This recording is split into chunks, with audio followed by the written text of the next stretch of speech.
భారతదేశపు మహాగ్రంథాలు, కావ్యాల సంపూర్ణ సంకలనం. సబ్స్క్రైబ్ చేయండి తిలక్. ఎందుకంటే అతని సేనలు మహావేగంగా వస్తున్నాయట. అంతేకాదు, జరాసంధుడు కూడా తమ సైన్యంతో ఇక్కడికే వస్తున్నాడని తెలిసింది. జరాసంధుడు మళ్ళీ వస్తున్నాడా? అవును స్వామి. మొదట కాలయవనుడు మధురపై దండయాత్ర సాగిస్తాడట. మన సైన్యం అతనితో పోరాడుతూ ఉంటుంది. అప్పుడు మధురను రక్షించేవారు ఎవరూ ఉండరు కదా. వారి సమయాన్ని ఆసరాగా తీసుకుని జరాసంధుడు వెనుక వైపు నుంచి దండయాత్ర సాగించి ఈ నగరాన్ని అగ్నికి ఆహుతి చేస్తాడట. ఇదే స్వామి వారు పన్నిన పన్నాగం. ఏం చేయాలో ఆలోచించండి. ఆ ధూర్తుడు ఇప్పుడు మోసానికి తెగించాడా? ఇక వాడికి తగిన శాస్తి చేసి తీరవలసిందే. చూడు కృష్ణయ్య, ప్రతిసారి నువ్వు ఆ జరాసంధుని వధించకుండా అడ్డుపడుతున్నావు. ఇప్పుడు మేము ఆ నీచుడిని వధించకుండా వదిలిపెట్టాం. మమ్ము నీ వడ్డగించకూడదు. అగ్రజ, మేము తమతో ఎన్నోసార్లు వచించాం. బ్రహ్మ అతని మరణాన్ని తమ ద్వారా జరగాలని వ్రాయలేదు. తమ రథంతో యుద్ధం చేసి ఏమిటి లాభం? అయితే మరి ఎవరి ద్వారా రాసుంది? సమయం ఆసనమైనప్పుడు చెప్తాం. ఇప్పుడు ఇంకొక విషయాన్ని ఆలోచించాలి. ఆ కాలయవనుడు మధుర మీదకు విరుచుకు పడుతున్నాడు. వాణ్ణి మనం ఎలా ఎదుర్కోవాలి? ఏమంటారు అక్రూరుల వారు?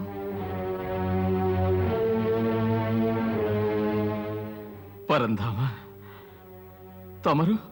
తమరు నన్ను అడుగుతున్నారా? ఇంతవరకు ఏ సమస్యలు ఎదురైనా వాటికి పరిష్కారం మేము ఎవరూ చేయలేదు. సదా తమరే వాటిని నివారించారు. ఇప్పుడు తమరు నన్ను అడగడం సమంజసమా? చెప్పండి స్వామి. తమరన్నది నిజమే. సరే, మేమే ఆలోచిస్తాం దీన్ని ఎలా పరిష్కరించాలో. కృష్ణయ్య, ఈ ఆలోచించడాలన్నీ కట్టిపెట్టు. అసలు విషయం మాట్లాడు. ఈ కాలయవనుణ్ణి ఎవరు సంహరిస్తారు? నువ్వా లేక మేమా?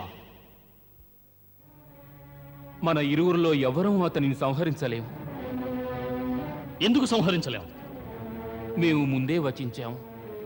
ఏ విధమైన అస్త్రము శస్త్రము అతనిని సంహరించజాలదని. కాలయవనుడి చెంత ఆ విధమైన వరం ఉన్నది.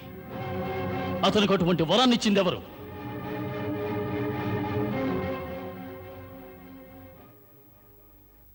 మన ప్రభువు భోళాశంకరులు శివదేవులు.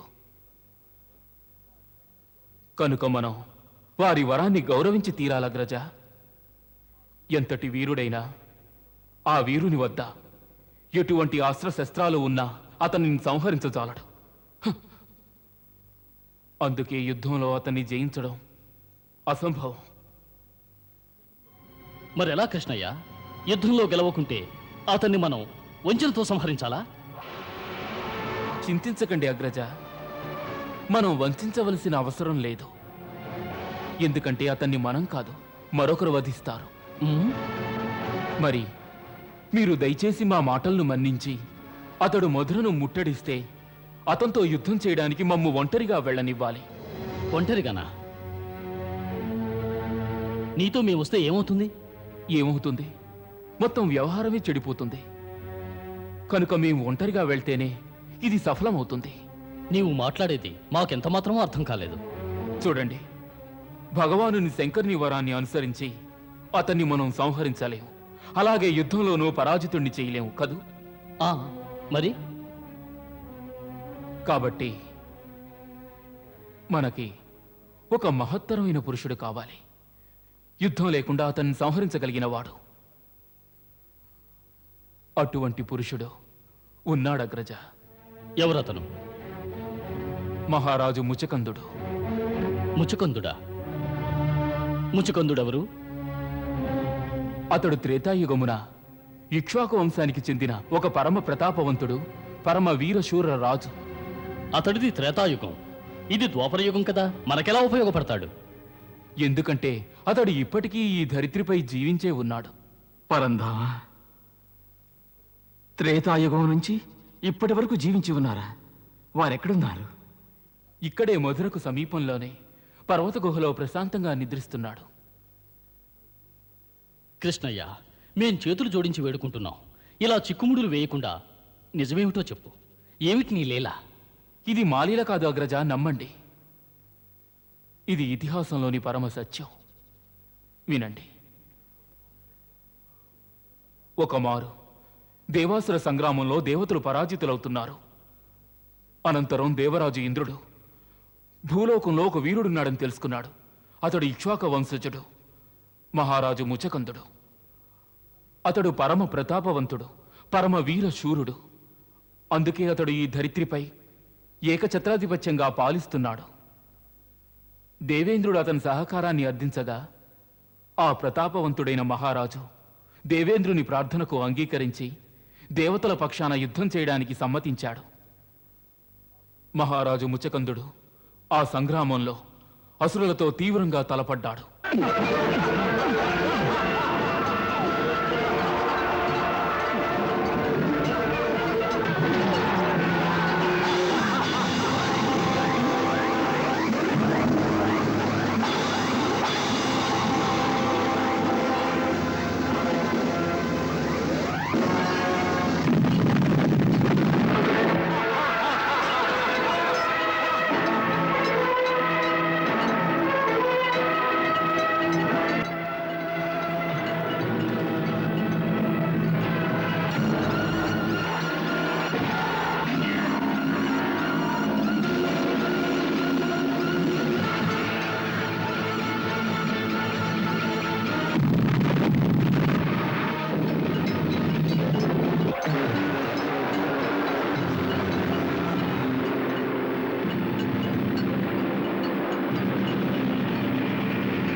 అరే, ఇతడు ఇంతటి పరాక్రమవంతుడా? ఆశ్చర్యంగా ఉంది.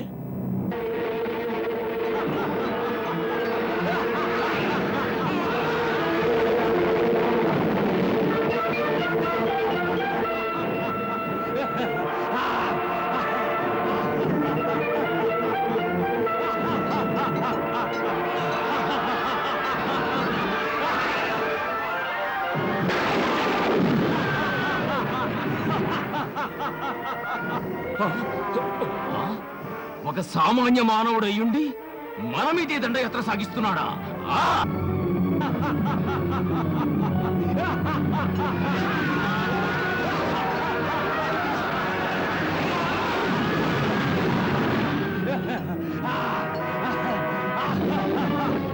ఇతని వద్ద అవశ్యం బ్రహ్మాస్త్రం ఉండే ఉంటుంది.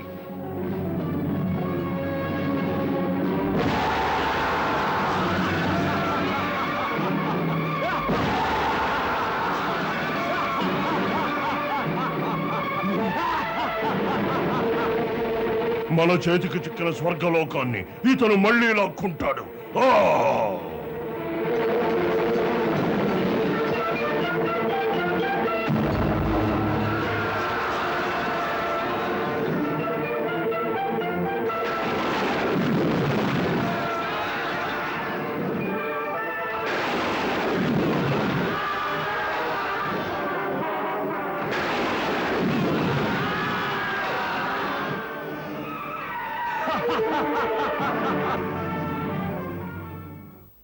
ఆ యుద్ధంలో మహారాజు ముచకందుని యుద్ధ కౌశల్యానికి తట్టుకోలేక అసురులు త్రాహి త్రాహి అన్నారు. అసురసేన దేవతలతో తలపడగలిగి ఉండేదే. మరి మహారాజు ముచకందుని వంటి పరమశూర వీర మహారథునితో పోరాడటం వారికి సాధ్యం కాలేదు. కడకు వారు పరాజితులయ్యారు. దేవతలు ముచకందుని పట్ల మహాప్రసన్నులయ్యారు. దేవరాజు ఇంద్రుడు వారిని మహా శ్లాఘించారు. మహారాజు ముచికందుల వారికి మహారాజు ముచికందుల వారికి మహారాజు ముచికందుల వారికి మహారాజు ముచికందుల వారికి మహారాజు ముచికందుల వారికి మహారాజు ముచికందుల వారికి మహారాజు ముచికందుల వారికి మహారాజు ముచికందుల వారికి మహారాజు ముచికందుల వారికి మహారాజు ముచికందుల వారికి. మహారాజా ముచుకంద తమ యొక్క అనితర పరాక్రమ కారణంగా ఈ యుద్ధంలో మా దేవతలకు విజయం ప్రాప్తించింది. సమస్త దేవతలు తమ ఉపకారానికి ఎంతో రుణపడి ఉన్నారు. స్వర్గలోకంలో నలుదిశలా తమ వీరత్వానికి ప్రశంసలు వినవస్తున్నాయి. ఈ మారు దేవాసుర సంగ్రామంలో దేవతలు పరాజితులవుతున్న తరుణంలో మేము తమ సహాయాన్ని అర్థించాము. ఆ సమయాన తమకు భూలోకాన వైభవోపేత సామ్రాజ్యం ఉండేది. ఆ సామ్రాజ్యం తమకు తమ పితృదేవులైన మహారాజు మాంధాతల వారి ద్వారా సంక్రమించింది. తమ వద్ద భోగాలు, ఐశ్వర్యాలు, సుఖాలు, సమస్త సౌకర్యాలు ఉన్నప్పటికీ తమరు మా దేవతల యొక్క ప్రార్థనలను మన్నించి తమరు తమ సమస్త ఐశ్వర్యాలను, భోగాలను త్యజించి మా దేవతలకు సహకరించడానికి వచ్చారు. నేడు తమ యొక్క శౌర్య ప్రతాపాల వలన దేవతలకు విజయం ప్రాప్తించింది. కనుక మేము ఓ కర్తవ్యం నిర్వర్తించాలి.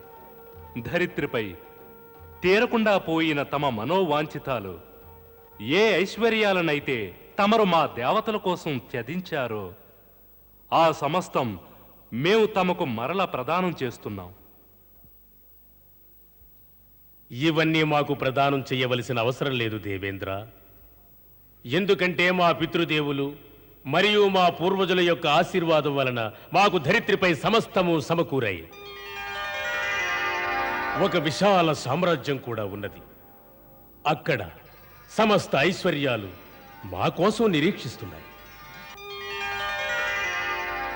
అక్కడ మాకు సుఖాలు, భోగాలు వలసినన్ని ఉన్నాయి. ఇక మాకు ఎటువంటి కోరికలు, వాంఛలు లేవు. కనుక తమరు మాకు భూలోకానికి వెళ్ళడానికి అనుజ్ఞనిస్తే అదే మాకు మహాభాగ్యం. మేము తమ లోకానికి ఏ కార్యార్థమై వచ్చామో ఆ కర్తవ్యాన్ని పూర్తి చేసుకున్నాం. ఇక తమకు మా సహాయంతో ఆవశ్యకత ఉండదు. అది మాత్రమే కాదు, శివ భగవానుల వారి పుత్రుడు కార్తికేయుడు తమ సేనాధిపత్యాన్ని స్వీకరించారు. ఆ కారణంగా తమరు భవిష్యత్తులో సురక్షితంగా ఉంటారు.